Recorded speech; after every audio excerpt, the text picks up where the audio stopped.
Welcome to my YouTube automotive channel. Today I am sitting in a 2013 Ford Taurus, and in this video I will show you which fuses and relays to check in case your front wipers are not working.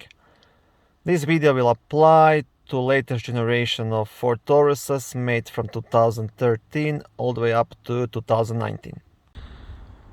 Okay, so the fuse box is located right here, just next to the vehicle battery.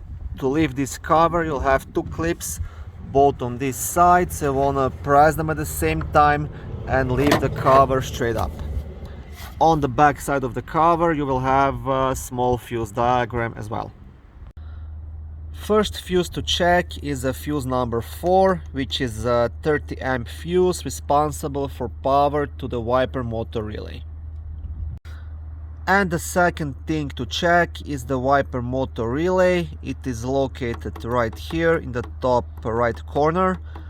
Now the best way to test it is to swap it with one of these relays here, just to see if that makes any difference. If it does, just buy a new relay, it's a couple of dollars, and replace it. Okay, thank you for watching this short video. I hope it was helpful and educational. If it was, please like it and consider subscribing and joining my YouTube automotive channel. On my channel there is lots of how-to videos, do-it-yourself videos, car reviews, product reviews and other similar automotive topics.